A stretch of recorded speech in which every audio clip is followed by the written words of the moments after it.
4 ബെഡ്റൂമുള്ള 60 ലക്ഷം താഴെ രൂപയിൽ വില വരുന്ന ഒരു വീടാണോ നിങ്ങൾ നോക്കുന്നത് എങ്കിൽ നിങ്ങൾക്ക് അനുയോജ്യമായ ഒരു വീട് ഞാൻ കാണിച്ചു തരാം. ഇതാണ് വീട്. ഒരു വില്ല പ്രോജക്റ്റിൻ്റെ കാണിച്ച ചുറ്റും വില്ലകളാണ്. ഇപ്പോൾ ഇങ്ങനെ പണി നടന്നുകൊണ്ടിരിക്കുകയാണ്, കണ്ട. അപ്പോൾ ഈ പ്രോജക്റ്റിൻ്റെ ഏറ്റവും കോർണർ പോർഷനിൽ വന്നേക്കുന്ന വീടാണത്. ഇവിടെ സ്ലൈഡിങ് ഗേറ്റാണ് ഇവിടെ കൊടുത്തേക്കുന്നത്. ഉണ്ടോ, ഇങ്ങനെയാണ് ഇവിടെ ഉള്ളിലേക്ക് കയറുന്നത്. കയറി വരുമ്പോൾ തന്നെ നല്ല രീതിയിൽ ടൈലൊക്കെ ഇട്ട് ഒരു ചെറിയ കവേർഡ് പാർക്കിംഗ് ആണ്. വലിയ കവേർഡ് പാർക്കിംഗ് എന്ന് പറയാനില്ല, പക്ഷേ എങ്കിൽ ചെറിയതാണെങ്കിൽ കൂടിയും കാറ് നല്ല രീതിയിൽ പാർക്ക് ചെയ്യാൻ പറ്റുന്ന ഒരു സ്പേസോടുകൂടിയ ഒരു വീടാണത്. ഇവിടെയും അത്യാവശ്യം നല്ല ഒരു ചെറിയ കാറുണ്ടെങ്കിൽ ഇവിടെയും പാർക്ക് ചെയ്യാം. അപ്പോൾ 2 കാറ് കുഴപ്പമില്ലാത്ത തെറ്റില്ലാത്ത രീതിയിൽ തന്നെ പാർക്ക് ചെയ്യാം. അതോടൊപ്പം തന്നെ ഈ പ്രോജക്റ്റിൻ്റെ തൊട്ടുഭാഗത്ത് കാർ പാർക്കിങ്ങിന് വേണ്ടി ഒരു ചെറിയൊരു ഏരിയയും അവർ കൊടുത്തിട്ടുണ്ട്. അപ്പോൾ സിറ്റ് ഔട്ട് എന്ന് പറയുന്ന ഒരു കൺസെപ്റ്റ് ഇവിടെ കാണുന്നില്ല. ചെറിയൊരു പാസേജ് പോലെ വീട്ടിലേക്ക് കയറാനൊരു ചെറിയൊരു വരാന്ത പോലും ഇവിടെ കൊടുത്തിട്ടുണ്ട്. അത് ഗ്രാനൈറ്റ് ആണ് യൂസ് ചെയ്തിരിക്കുന്നത്. ഈ പറഞ്ഞ സൈഡുകളിലെല്ലാം ടൈലാണ് യൂസ് ചെയ്തിരിക്കുന്നത്, പെയിൻ്റ് അടിച്ചേക്കല്ല, ഇവിടെ എല്ലാം ടൈലാണ് യൂസ് ചെയ്തിരിക്കുന്നത്.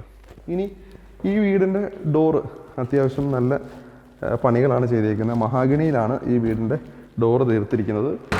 എന്നിരുന്നാൽ കൂടിയും ഈ കാണുന്ന ടെക്സ്ചർ മഹാഗണിയിലല്ല എന്ന് കാണുന്നവർക്കറിയാം, ഇത് പെയിൻറ്റിലാണ് തീർത്തിരിക്കുന്നത്. മഹാഗണിയുടെ തടിയാണ് ഇവിടെ യൂസ് ചെയ്തിരിക്കുന്നത്. സിറ്റ് ഔട്ടിൽ നിന്ന് നേരെ അല്ലെങ്കിൽ ആ പാസേജ് കഴിഞ്ഞ് നേരെ ഉള്ളിലേക്ക് വരുമ്പോൾ ഹാളാണ്. ഇതാണ് ഈ വീടിൻ്റെ ഹോളും ഡൈനിങ് ഏരിയയും എല്ലാം കൂടെ ഒരുമിച്ചാണ്. അതിന് 2 പാർട്ടീഷനായിട്ട് തിരിച്ചിട്ടുണ്ടെന്ന് മാത്രം. ഇവിടെ നല്ല രീതിയിൽ ഒരു ഡിസൈനോട് കൂടിയ പെയിൻ്റാണ് കൊടുത്തിരിക്കുന്നത്. ഇവിടാണ് TV വെക്കാനുള്ളൊരു പ്രൊവിഷൻ കൊടുത്തിരിക്കുന്നത്. ഈ ഹോളിൽ നിന്ന് ഈ ഒരു പോർഷനിൽ നിന്ന് ഒരു ബെഡ്റൂമിലേക്കും അതോടൊപ്പം തന്നെ ഹോളിൻ്റെ ഒരു സൈഡ് മറു സൈഡ് ഡൈനിങ് ഏരിയയുമായിട്ടാണ് ഇവർ തിരിച്ചിരിക്കുന്നത്. അത് നല്ല മനോഹരമായിട്ടുണ്ട്. സീലിംഗ് വർക്കുകളൊന്നും ചെയ്തിട്ടില്ല, എങ്കിലും നല്ല മനോഹരമായ രീതിയിലുള്ള ഓറിയൻറ്റിൻ്റെ ഫാനുകളാണ് ഇവിടെ കൊടുത്തിരിക്കുന്നത്. ഇവിടെ തന്നെയാണ് വാഷ് ഏരിയ വന്നിരിക്കുന്നത്. ഫുള്ളായിട്ട് പണി കഴിഞ്ഞിട്ടില്ല, ഈ വീടിൻ്റെ പണി നടന്നുകൊണ്ടിരിക്കുകയാണ്. അതേപോലെ തന്നെ ഡൈനിങ് ഏരിയയുടെ ഈ ഒരു പോർഷനിൽ ഈ ഒരു ഭിത്തി മാത്രം വേറൊരു രീതിയിലുള്ള ടെക്സ്ചർ പെയിൻ്റാണ് ഇവിടെ കൊടുത്തിരിക്കുന്നത്.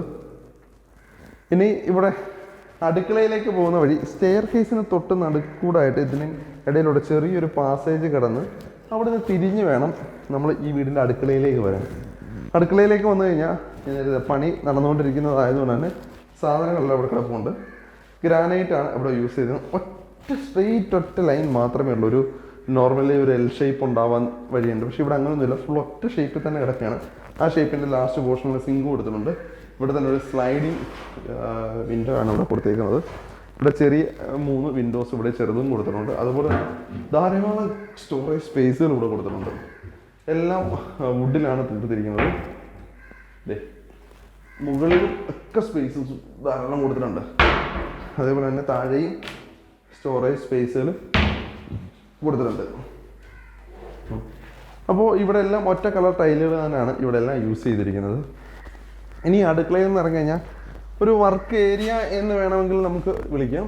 ഷീറ്റ് ഇട്ടാണ് ഇവിടെ മറച്ചിരിക്കുന്നത്. ഒരു ചെറിയ സ്പേസ് ആണ്. ഇവിടെ മോട്ടർ ഇവിടെ ആണുള്ളത്. ഇവിടെ വെൽ വാട്ടറും അതേപോലെ തന്നെ പൈപ്പ് കണക്ഷനും ഉണ്ട്. അപ്പോൾ വെൽ വാട്ടറിനുള്ള മോട്ടർ ഇവിടെയാണ് ഇരിക്കുന്നത്. കിണറിൻ്റെ സ്ഥാനം ഇവിടെയാണ്. ഇത് തുറന്ന് ഇങ്ങോട്ട് ഇറങ്ങി കഴിഞ്ഞാൽ ഇവിടാണ് കിണറിരിക്കുന്നത്. ഓക്കെ, അപ്പോൾ മഴവെള്ളവും ഈ കിണറിനകത്തേക്ക് ഇവിടെ സംഭരിക്കുന്നുണ്ട്. കാരണം മഴവെള്ളം എല്ലാം വന്ന് ജസ്റ്റ് ഇതാണ്. ഈ വീട് ഫുള്ള് റൂഫ് വർക്ക് ചെയ്തിട്ടുണ്ട്. അതുകൊണ്ട് തന്നെ മഴവെള്ളം വീണഞ്ഞാൽ മഴവെള്ളത്തെ കിണറിലേക്ക് കൊണ്ടെത്തിച്ചിരിക്കുന്നു. ഇനി ഇവിടെ നിന്ന് ചെറിയൊരു പാസേജ്, ഒരാൾക്ക് കഷ്ടിച്ച് നടന്നു പോകുന്ന രീതിയിൽ ഒരു പാസേജ് ഇവിടെ കൊടുത്തിട്ടുണ്ട്. ഉള്ള സ്പേസിനെ മാക്സിമം യൂട്ടിലൈസ് ചെയ്തിട്ടുണ്ട്. ഇവിടെ തുണി കഴുകാനായിട്ട് അലക്ക് കല്ലും പൈപ്പും കൊടുത്തിട്ടുണ്ട്. ഇവിടുന്ന് അങ്ങോട്ട് നോക്കിക്കഴിഞ്ഞാൽ നല്ല വിശാലമായ നല്ലൊരു സീനറിയാണ്. ബാക്കിലൊരു പാടം പോലെ നല്ലൊരു ഏരിയ ആണ്. ഇതൊരു ചെറിയൊരു ഇൻഡസ്ട്രിയൽ ഏരിയയുടെ ഒരു ഭാഗമായ ഒരു സ്ഥലമാണ്. കളമശ്ശേരി മെഡിക്കൽ കോളേജിൽ നിന്ന് ഒരു 2 കിലോമീറ്റർ മാത്രമേ ഉള്ളൂ, 2-2.5 കിലോമീറ്റർ മാത്രമേ ഉള്ളൂ. അതുകൊണ്ട് തന്നെ അത്യാവശ്യം നല്ല ഏരിയയാണ്, ഒതുങ്ങിയ ഏരിയയാണ്. അപ്പോൾ ഇതിത്രയാണ് അടുക്കളയും വർക്ക് ഏരിയയുടെയൊക്കെ വിശേഷങ്ങൾ. നമുക്കിനി പോകേണ്ടത് ബെഡ്റൂമിലേക്കാണ്. ഈ വീടിൻ്റെ ബെഡ്റൂമുകൾ 4 ബെഡ്റൂമാണ് ഈ വീടിനുള്ളത്. അപ്പോൾ എനിക്ക് തോന്നി മറ്റൊരു കാര്യം, ഇവിടെ ഈ സ്റ്റെയർ കേസിനടിയിൽ കുറച്ച് സ്പേസ് ഫ്രീ ആയിട്ട് കിടക്കുന്നത് യൂട്ടിലൈസ് ചെയ്യാമായിരുന്നു എന്ന് തോന്നുന്നു. ഇനി ഞാൻ ഈ വീടിൻ്റെ ആദ്യത്തെ ബെഡ്റൂമിലേക്ക് കയറാം. നമ്മൾ മെയിൻ എൻട്രൻസ് കയറി വരുമ്പോൾ തന്നെ തിരിഞ്ഞ് ഇതും ചെറിയൊരു ഉള്ളിലേക്ക് കയറിയിട്ടാണ് ഈ വീടിൻ്റെ ഇതാണ് ആദ്യത്തെ ബെഡ്റൂം. സെയിം കളർ ടൈലുകൾ തന്നെയാണ് ഇവിടെ യൂസ് ചെയ്തിരിക്കുന്നത്. ചെറിയ കബോർഡ്സ് ആണ്, വലിയ കബോർഡുകളല്ല, ചെറിയ കബോർഡുകളാണ് ഇവിടെ യൂസ് ചെയ്തിരിക്കുന്നത്. കണ്ടോ. അതോടൊപ്പം തന്നെ ബാത്റൂം അതിവിശാലമല്ല എങ്കിൽ കൂടിയും വളരെ ചെറുതാണെങ്കിൽ കൂടിയും നല്ല രീതിയിൽ സൗകര്യമുള്ള ഒരു ചെറിയ ബാത്റൂം കാണാൻ ഒക്കെ ഉണ്ട്. അപ്പോൾ ഇതിനകത്ത് നല്ല വെറൈറ്റി ആയിട്ടുള്ള കളർ പാറ്റേൺസ് ഉള്ള ടൈൽസാണ് ഇവിടെ യൂസ് ചെയ്തിരിക്കുന്നത്. ഇതാണ് ആദ്യത്തെ ബെഡ്റൂം. ഇനി നമുക്ക് രണ്ടാമത്തെ ബെഡ്റൂമിലേക്ക് പോവാം. താഴത്തെ നിലയിൽ 2ഉം മുകളിലത്തെ നിലയിൽ 2ഉം അങ്ങനെയാണ് ബെഡ്റൂമുകൾ ഇവിടെ നൽകിയിരിക്കുന്നത്. അപ്പോൾ താഴത്തെ നിലയിൽ രണ്ടാമത്തെ ബെഡ്റൂമാണിത്. കബോർഡ്സ് 2 നിറങ്ങൾ നൽകുന്നു. ചുമപ്പും വെള്ളയുമുള്ള 2 ഡോറുകൾ നൽകിയിരിക്കുന്നു. അത് കാണാൻ അത്യാവശ്യം നല്ല ഭംഗിയുണ്ട്. ഞാൻ നേരത്തെ പറഞ്ഞു പെയിൻറ്റിങ് പണിയും മറ്റു കാര്യങ്ങളെല്ലാം നടക്കുന്നതുകൊണ്ട് തന്നെ സാധനങ്ങളെല്ലാം ഇവിടെ ഇരിക്കുകയാണ്. ഒരു കോർണറിലാണ് ഇവിടെ ബാത്റൂം സെറ്റ് ചെയ്തിരിക്കുന്നത്.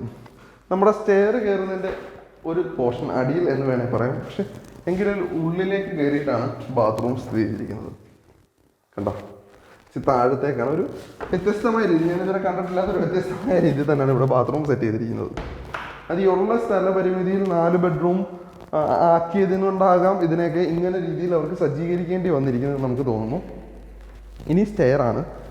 സ്റ്റെയർ കേസ് നമ്മൾ ഗ്രാനൈറ്റാണ് പടികളെല്ലാം ചെയ്തിരിക്കുന്നത്. ഒപ്പം തന്നെ സ്റ്റെയിൻലെസ് സ്റ്റീലാണ് ഇവിടെ പടികൾക്ക് യൂസ് ചെയ്തിരിക്കുന്നത്. അതുപോലെ ഗ്ലാസും സ്റ്റെയിൻലെസ് സ്റ്റീലും ചേർത്തിട്ടാണ് ഈ ഒരു കൈവരി അവർ സെറ്റ് ചെയ്തിരിക്കുന്നത്. ഇനി കയറി വരുമ്പോൾ തന്നെ പ്രകാശം കിട്ടാൻ വേണ്ടിയിട്ട് അല്ലെങ്കിൽ വായുവും കിട്ടാൻ വേണ്ടിയിട്ട് ഒരു ചെറിയ ജനാല 3 പാളികളുടെ ഒരു ജനാല അവിടെ സെറ്റ് ചെയ്തിട്ടുണ്ട്. കയറി വരുമ്പോൾ തന്നെ നല്ല വിശാലമായ ഒരു ലിവിങ് ഏരിയയിലോട്ടാണ് നമ്മളെ ക്ഷണിക്കുന്നത്. അത് അത്യാവശ്യം നല്ല ഭംഗിയുണ്ട്, നല്ല സ്പേഷ്യസ് ആണ്. 1800 സ്ക്വയർ ഫീറ്റ് എന്ന് ഞാൻ പറഞ്ഞിരുന്നു. ഈ ഇതെന്താ പറയുക, ഒരു സ്ക്വയർ അല്ല, പക്ഷേ എന്താണ് ഇതിൻ്റെ ഷേപ്പ് എന്ന് എനിക്ക് പറയാൻ പറ്റുന്നില്ല. പക്ഷേ എന്നിരുന്നാൽ തന്നെ ഒരു നല്ല ഭംഗിയുണ്ട് കാണാൻ തന്നെ. ഇവിടുന്ന് തന്നെ 2 ബാൽക്കണിയിലേക്കും ഒപ്പം 2 ബെഡ്റൂമിലേക്കും നമ്മളെ കൊണ്ടുപോകുന്നു. ആദ്യത്തെ ബെഡ്റൂമിലേക്ക് നമുക്ക് പോവാം. താഴത്തെ നേരത്തെ ഞാൻ പറഞ്ഞ ആ ബെഡ്റൂമിൻ്റെ അതിൻ്റെ തൊട്ട് മുകളിൽ കാണുന്ന ബെഡ്റൂമാണിത്. അതായത് കോർണറിൽ ബാത്റൂമാണ്. പക്ഷേ ഇവിടെ ആ കോർണറിൽ കബോർഡ്സ് ആണ് നൽകിയിരിക്കുന്നത്. താഴത്ത് കണ്ട അതേ കളർ പാറ്റേൺ തന്നെയാണ് ഇവിടെ യൂസ് ചെയ്തിരിക്കുന്നത് കബോർഡ്സിന് വേണ്ടിയിട്ട്. 2 വോളിലും ചെറിയ 2 ജനാലകൾ കൊടുത്തിട്ടുണ്ട്. ഇതാണ് ബാത്റൂം ഡാർക്ക് കളേഴ്സാണ് കൊടുത്തിരിക്കുന്നത് ടൈലുകൾക്കും മറ്റും. ഇനി നമുക്ക് ഈ വീടിൻ്റെ 4ാമത്തെയും അവസാനത്തെയുമായ ബെഡ്റൂമിലേക്ക് പോകാം. നമ്മൾ 3 ബെഡ്റൂം കണ്ടു കഴിഞ്ഞു. ഇതാണ് ഈ വീടിൻ്റെ 4ാമത്തെ ബെഡ്റൂം. ഇതാണ് ഈ വീട്ടിലുള്ളതിൽ ഏറ്റവും വലിയ ബെഡ്റൂം ഇതാണ്. അതുകൊണ്ട് തന്നെ ഇവിടെ കബോർഡ്സ് നല്ല ഒരു ഭിത്തി ഫുള്ളായിട്ട് കബോർഡ്സിന് വേണ്ടി മാത്രം നൽകിയിട്ടുണ്ട്. അത് തീർച്ചയായിട്ടും എന്നെ ചെറുതായിട്ട് അതിശയിപ്പിക്കുന്നു. അവിടെ തന്നെ ഒരു ചെറിയൊരു ടേബിൾ സെറ്റപ്പ് ഒക്കെ കൊടുത്തിട്ടുണ്ട്. ഇവിടെ കസേരയിട്ട ടേബിളായിട്ടൊക്കെ യൂസ് ചെയ്യാം. ഇവിടെ ഒരു ഭിത്തിയിൽ മാത്രമാണ് ഇവിടെ ജനാലകളുള്ളത്. പിന്നെ ഇങ്ങോട്ട് വരുമ്പോൾ നമുക്കൊരു എന്താ പറയുക, ഇവിടെ നിന്ന് നമുക്ക് ഒരുങ്ങാനായിട്ട് ഇവിടെ ഒരു ചെറിയൊരു മിററും മറ്റൊന്നും കൊടുത്തിട്ടുണ്ട്. ഒപ്പം തന്നെ ചെറിയ ഗ്ലാസ് ചെറിയ എന്താ പറയുക സ്റ്റോറേജ് സ്പേസുകളും മറ്റും കൊടുത്തിട്ടുണ്ട്. ഇതാണ് ഇവിടുത്തെ ബാത്റൂം. വലുതല്ലെങ്കിൽ കൂടിയും അത്യാവശ്യം മികച്ച രീതിയിൽ തന്നെ അവർ ചെയ്യാൻ ശ്രമിച്ചിട്ടുണ്ട് ബാത്റൂം. ഓക്കെ, അപ്പോൾ 4 ബെഡ്റൂം നമ്മൾ കണ്ടു കഴിഞ്ഞു.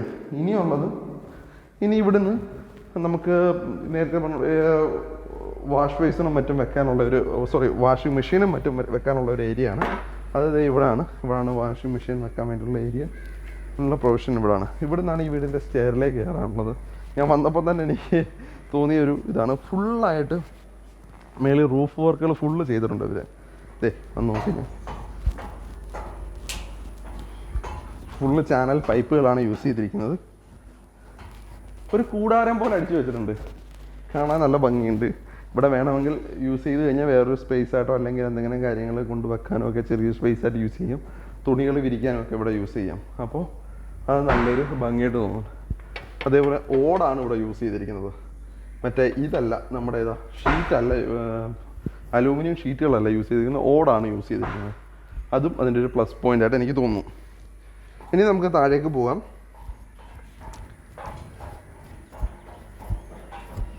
ഇവിടെ നിന്നാൽ നല്ല രസമാണ് കേട്ടോ കാണാനൊക്കെ. നല്ല ഭംഗിയുണ്ട് കാണാൻ. നല്ല രസമുണ്ട് ഇവിടെ കാണാൻ.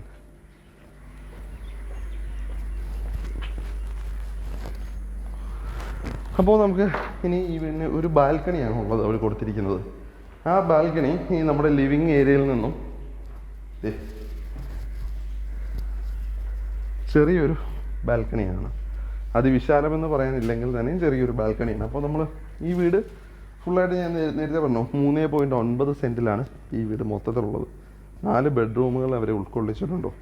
ഉള്ള സ്ഥല പരിമിതിയിൽ മാക്സിമം ഉൾക്കൊള്ളിച്ചിട്ടുണ്ട് ഈ വീടിനകത്ത്. അത്യാവശ്യം കാര്യങ്ങളെല്ലാം ചെയ്തിട്ടുണ്ട്.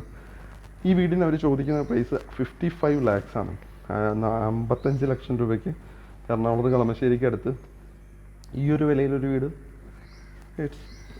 നല്ലൊരു പ്രൈസാണെന്നാണ് എനിക്ക് തോന്നുന്നത്. 55 ലക്ഷം രൂപ മാത്രമേ ഉള്ളൂ. അപ്പോൾ നിങ്ങൾക്ക് ഈ വീഡിയോയുടെ തൊട്ട് ഡിസ്ക്രിപ്ഷനിൽ നമ്പർ കൊടുത്തിട്ടുണ്ട്. ആ നമ്പറെടുത്ത് നിങ്ങൾ വിളിച്ചു കഴിഞ്ഞാൽ ഈ വീടിൻ്റെ ആൾക്കാരെ നിങ്ങൾക്ക് ബന്ധപ്പെടാൻ പറ്റും. അവിടെ നിങ്ങൾക്ക് ഈ വീഡിയോ കണ്ടിട്ടാണ് നിങ്ങൾ വരുന്നതെന്നും മറ്റു കാര്യങ്ങൾ പറഞ്ഞാൽ ഒരു നല്ലൊരു ഡിസ്കൗണ്ട് നിങ്ങൾക്ക് തീർച്ചയായിട്ടും ഉണ്ടാവും. അപ്പോൾ നിങ്ങൾ വിളിക്കുക.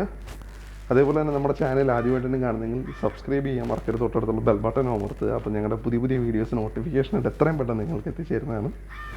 അപ്പോൾ ഇനിയും ഞങ്ങൾ പുതിയ പുതിയ വീഡിയോസുമായിട്ട് നിങ്ങളുടെ മുന്നിൽ എത്തുന്നതായിരിക്കും. അപ്പോൾ